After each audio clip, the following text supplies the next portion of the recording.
Hello बच्चों, आज हम स्पर्श भाग 2 कक्षा 9 का पाठ पढ़ने जा रहे हैं पद्य खंड से, जिसका नाम है रहीम, मतलब रहीम के दोहे। तो आज हम रहीम के दोहे पढ़ेंगे बच्चों। तो रहीम के दोहे पढ़ने से पहले हम रहीम के जीवन के बारे में थोड़ा सा जानेंगे। तो पहले हम उनका जीवन परिचय पढ़ते हैं। बच्चों, रहीम का जन्म कहाँ हुआ था? मतलब लाहौर में हुआ था 1556 में। 1556 में लाहौर हुआ था, जो कि इस समय कहाँ है? लाहौर पाकिस्तान में है। और अब इनका पूरा नाम था अब्दुल रहीम खान खाना, और ये अकबर के 9 रत्नों में से एक थे, और अकबर के दरबार में इनका एक महत्वपूर्ण स्थान था। अकबरी दरबार में हिंदी कवियों में इनका महत्वपूर्ण स्थान है। इन्होंने अरबी, फारसी, संस्कृत, हिंदी आदि भाषाओं का गहन अध्ययन किया। रहीम ने अपने अनुभवों को सरल और सहज शैली में प्रस्तुत किया। वे अनेक भाषाओं के ज्ञाता थे, जैसे अभी मैंने आपको बताया कि हिंदी, संस्कृत, फारसी आदि सभी भाषाओं का उनको ज्ञान था। उन्होंने ब्रज भाषा, पूर्वी अवधि और खड़ी बोली का उपयोग अपने काव्यों में किया है। रहीम की कई रचनाएं दोहे के रूप में प्रसिद्ध हैं, जिसमें कि रहीम दोहावली, वर्वे, नायिका भेद, मदनाष्टक, रास, पंचाध्यायी, नगर शोभा आदि इनकी प्रमुख रचनाएं हैं। तो बच्चों, अब हम रहीम के दोहे पढ़ेंगे। तो हम पहला दोहा पढ़ते हैं। पहला दोहा है कि रहीमन धागा प्रेम का, मत चोड़ो चटकाए, टूटे से फिर ना जुड़े और जुड़े गांठ पड़ जाए। देखिए बच्चों, छोटे से 2 लाइन के दोहे में रहीम दास जी ने कितनी अच्छी बात कह दी है। और दोहे, अधिकतर रहीम जी के दोहे नीति परक, मतलब नीति मूल्यों पर आधारित है। जो उनका अर्थ है वो बड़ा ही एक उसमें हमें ज्ञान स्वरूप मिलता है, ज्ञान मिलता है उससे हमें। नीति मतलब कि मौलिक जो नैतिक शिक्षा रूप से हमें प्राप्त होती है। तो पहला दोहा है रहीमन धागा प्रेम का, कि कह रहे हैं रहीम दास जी की रहीमन धागा प्रेम का, मत तोड़ो चटकाए। चटकाए यानी चटका कर, कि जो प्रेम रूपी धागा है, जो हम आपस में जो एक दूसरे से जो हम प्रेम से बंधे रहते हैं, चाहे वो कोई भी रिश्ता हो, जैसे माता पिता का हो, भाई बहन का हो, कोई भी रिश्ता हो, सारे रिश्ते बच्चों क्या होते हैं? प्रेम रूपी बंधन से जुड़े रहते हैं। तो इसको क्या होता है, इस धागे को, जो प्रेम रूपी बंधन वाला धागा है, इसे खींच के, मतलब ज्यादा खींच के चटका के तोड़ना नहीं चाहिए। क्या होता है? टूटे से फिर ना जुड़े। यदि ये टूट गया तो फिर क्या होता है? ये इसको जुड़ना बहुत मुश्किल हो जाता है। और अगर हमने इसको जोड़ भी लिया तो क्या होता है बच्चों? गांठ पड़ जाती है। फिर क्या होता है? फिर वो इतना कोमल और सरल नहीं रहता। तो रहीम के इस दोहे का भावार्थ यही है कि इस दोहे में रहीम जी ने हमें प्रेम की नाजुकता के बारे में बताया है, कि उनके अनुसार प्रेम का बंधन एक नाजुक धागे के समान होता है, और इसे बहुत संभाल कर रखना चाहिए। और हम अगर बलपूर्वक किसी को प्रेम के बंधन में नहीं बांध सकते, मतलब जबरदस्ती हम किसी को प्रेम के बंधन में नहीं बांध सकते हैं। ज्यादा खिंचाव आने पर, जैसे धागा है, हम उसको ज्यादा खींचेंगे तो क्या होता है? प्रेम रूपी धागा चटक कर टूट सकता है। प्रेम रूपी धागे यानी टूटे रिश्ते को फिर से जोड़ना बेहद मुश्किल होता है। और हम कोशिश करके प्रेम के रिश्ते को फिर से जोड़ लेते हैं, तब भी उसमें तब भी लोगों के मन में कोई ना कोई एक कसक बनी रह जाती है। दूसरे शब्दों में, अगर एक बार किसी के मन में आपके प्रति प्यार की भावना मर गई, तो वह आपको दोबारा पहले जैसा प्यार नहीं कर सकता। मतलब मन के अंदर कुछ ना कुछ बात रही जाती है, और जो हमें बार बार याद आती है। अब बच्चों, हम दूसरा दोहा पढ़ेंगे। दूसरे दोहे में रहीम दास जी कह रहे हैं कि रहीमन निज मन की व्यथा, मन ही राखो गोय, सुन अठलहिए लोग सब, बांट न लहिए कोई। देखिए कितनी अच्छी बात कही है रहीम जी ने, कि रहीमन निज यानी अपने खुद के मन की व्यथा यानी कष्ट, व्यथा यानी होता है कष्ट, परेशानी, मन ही राखो गोय, मन के अंदर ही गोय यानी छिपा कर रखनी चाहिए। सुनी अठलहिए, सुनकर, अठलहिए यानी इठलाना, मजाक उड़ाना, लोग सब लोग बांट न लही कोई, लेकिन कोई भी उसे बांट नहीं सकता। तो रहीमदास जी यही कह रहे हैं कि हमारे मन के अंदर अगर कोई परेशानी है, अगर कोई कष्ट है, तो हमें उसे अपने मन के अंदर ही छिपाकर रखना चाहिए।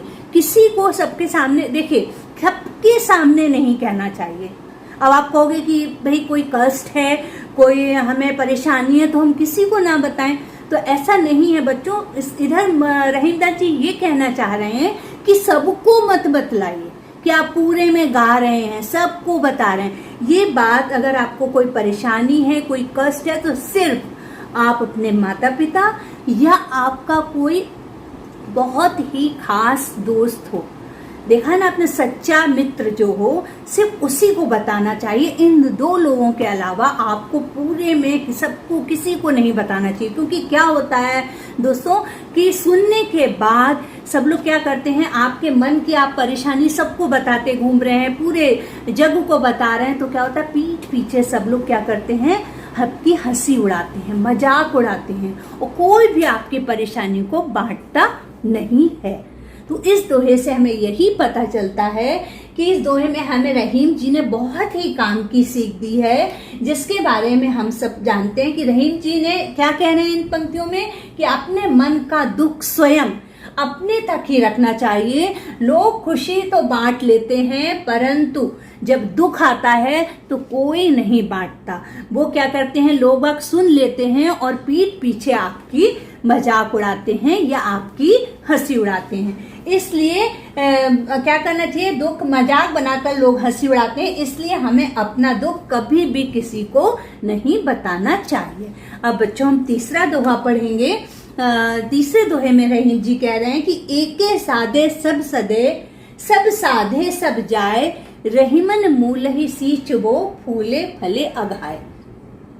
यहाँ रहीमदास जी कहना चाह रहे हैं कि एक है साधे सब सधे, मतलब एक की साधना करने से, एक ही किसी इष्ट देव की साधना करने से सब सदे, सब ही काम हमारे पूरे हो जाते हैं। सब साधे सब जाए, यदि हम सबको एक साथ सारे लोगों को की साधना करने लगेंगे तो हमें कुछ भी नहीं मिल पाएगा। रहीमन मूल ही सींचवो, रहीमदास जी कह रहे हैं मूल ही यानी होता है जड़, सींचवो यानी सींचना, फूले फले अघाए। क्या होता है, यहाँ उन्होंने वृक्ष का, पेड़ का उदाहरण दिया है कि क्या होता है, पेड़ जब हम कोई भी पेड़ लगाते हैं तो हम क्या करते हैं, सिर्फ उसकी जड़ में ही पानी देते हैं, सिर्फ हम जड़ में पानी देते हैं। और आप देखिए कि पेड़, पूरा जो पेड़ होता है उसमें फल पत्ती फूल अपने आप ही सब में वो पानी नीचे जड़ों से पहुंच जाता है, हम अलग अलग उसमें पानी नहीं देते। तो रहीमदास जी कह रहे हैं एक ही हमें किसी भी एक इष्ट देव की साधना करनी चाहिए। अगर हम मन से, सच्चे मन से उनकी साधना कर रहे हैं तो हमारे सब काम अपने आप बनते जाएंगे। और अगर हम सब में लगे हुए हैं, इसको भी कर लें, उसको भी कर लें, ये भी कर लें, तो हमें कुछ भी नहीं मिलेगा। और उन्होंने उदाहरण पेड़ का दिया है कि जिस प्रकार से कि पेड़ की जड़ में पानी डालना पड़ता है, हम उसके तने या पत्तों पर पानी डालकर जल प्राप्त नहीं कर सकते। ठीक इसी प्रकार हमें एक ही प्रभु की श्रद्धा पूर्वक आराधना करनी चाहिए। अगर हम अपनी आस्था रूपी जल को अलग अलग जगह व्यर्थ करके बहाएंगे तो हमें कभी भी मोक्ष यानी कोई भी चीज हमें पूर्ण रूप से प्राप्त नहीं हो सकती। बच्चों इसमें आप कुछ भी ले लीजिए, कोई काम है, अगर आपने कोई अपना लक्ष्य बनाया है तो एक बनाइए और उसी के पीछे लगन से लग जाइए। अगर आप सोचेंगे कि मैं, आपने 4-5 चीजें हाथ में ले ली कि मैं ये भी कर लूं, ये भी कर लूं, ये भी कर लूं, तो आप कुछ नहीं कर सकते। एक बार में एक ही काम को पूरा करिए तो जरूर आपका पूरा होगा। अब हम चौथा दोहा पढ़ेंगे बच्चों। चित्रकूट में रमी रहे, रहीमन अवध नरेश, जा पर विपदा पड़त है, सो आवत यह देश। चित्रकूट नाम सुना होगा आपने, जहाँ राम भगवान अपने वनवास के समय रहे थे।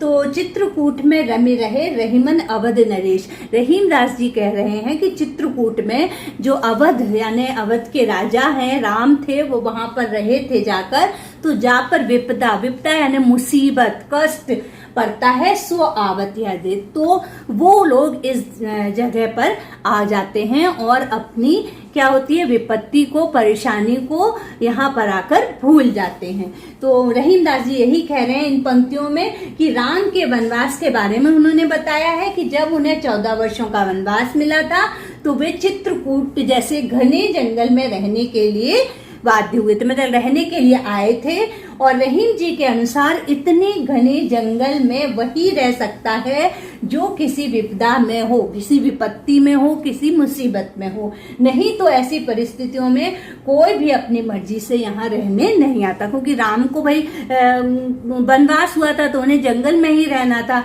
तो क्या होता है जिसपे विपत्ति आती है वही इस जगह आकर रह सकता है, अपनी मर्जी से कोई भी यहाँ रहने नहीं आता। अब बच्चों हम 5वां दोहा पढ़ेंगे इसी के साथ कि दीरघ दोहा अर्थ के आखर थोड़े आही, जो रहीम नट कुंडली सिमटी कूद चढ़ी जाई।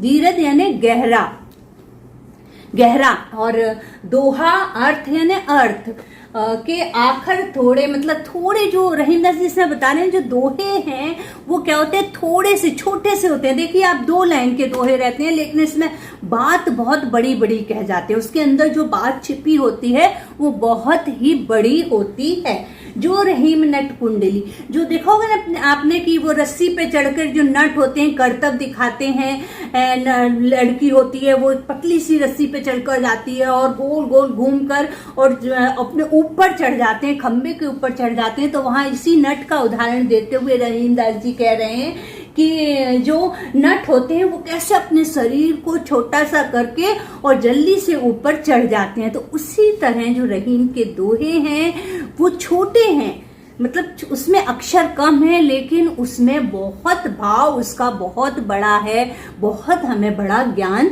दे जाते हैं। तो प्रस्तुत पंक्तियों में कवि ने हमें एक दोहे की महत्ता के बारे में बताया है कि दोहे के चंद शब्दों में ही ढेर सारा ज्ञान भरा होता है जो हमें जीवन की बहुत सारी महत्वपूर्ण सीख दे जाते हैं। जिस तरह कोई नट कुंडली मारकर खुद को छोटा कर लेता, कुंडली मारकर देखा ना सांप कैसे कुंडली मारकर गोल गोल गोल गोल होकर बैठ जाता है छोटे से में, तो कुंडली मारकर खुद को छोटा कर लेता है और उसके बाद ऊंचाई तक छलांग लगा लेता है। उसी तरह एक दोहा भी कुछ ही शब्दों में हमें ढेर सारा ज्ञान दे जाता है। अब बच्चों हम आगे पढ़ेंगे, 6वां दोहा पढ़ेंगे कि धनी रहीम जल पंख को लघुचिए पियत अघाए, उदित बड़ाई कौन है जगत प्यासो जाए।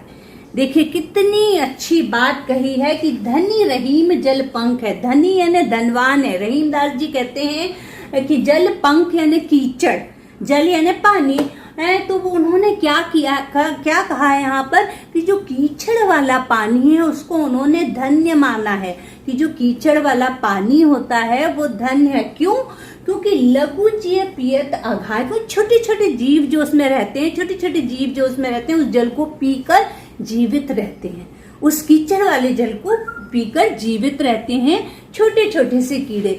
उदति बड़ाई कौन है? उदत यानी सागर, समुद्र कितना विशाल होता है, समुद्र कितना बड़ा होता है, जगत प्यास हो जाए लेकिन उसका पानी किसी के भी पीने के योग्य नहीं होता। दोस्तों समुद्र में अथाह पानी है लेकिन कैसा पानी है? खारा है, कोई उसको पी नहीं सकता। और समुद्र है कितना विशाल, इसीलिए यहाँ पर रहीम दास जी ने इस कीचड़ के जल को धन्य माना है कि वो है भले कीचड़ से भरा हुआ, गंदा है, लेकिन छोटे छोटे जीव उसको पीकर जीवित रहते हैं। लेकिन अथाह जो इतना बड़ा समुद्र है वो उसका कोई मतलब मायने नहीं है, क्योंकि उसका जल किसी के लिए भी पीने योग्य नहीं होता। तो इसमें प्रस्तुत दोहे में यही रहीम दास जी कह रहे हैं कि कीचड़ का थोड़ा सा पानी भी धन्य है, जो कि कीचड़ के में होने के बावजूद भी न जाने कितने कीड़े मकोड़े छोटे छोटे से होते हैं ना कि प्यास बुझा देता है। वहीं दूसरी ओर सागर का अपार जल जो किसी की भी प्यास बुझा नहीं सकता। कवि को किसी काम का नहीं लगता, मतलब वो सागर का जल किसी भी काम का नहीं है। यहाँ कवि ने एक ऐसे गरीब के बारे में कहा है जिसके पास धन नहीं होने के बावजूद भी वह दूसरों की मदद करता है। साथ ही एक ऐसे अमीर के बारे में बताया है जिसके पास ढेर सारा धन होने पर भी वह दूसरों की मदद नहीं करता। तो फिर किस काम का है? अगर आपके पास इतना सारा धन दौलत, जैसे समुद्र के पास इतना पानी है लेकिन वो पीने योग्य नहीं है, अगर आपके पास इतना सारा धन दौलत है, यदि आप उसको दूसरे को बांट नहीं सकते, दे नहीं सकते, तो फिर आपके लिए उसका कोई मायने नहीं है। तो बच्चों, आज हमने रहीम के दोहे में से 6 दोहों को पढ़ा, उनका अर्थ समझा, और इसके बाद हम नेक्स्ट वीडियो में आगे के दोहे पढ़ेंगे, इसके आगे के दोहे पढ़ेंगे। तो फिर मिलते हैं नेक्स्ट वीडियो में, तब तक के लिए बाय।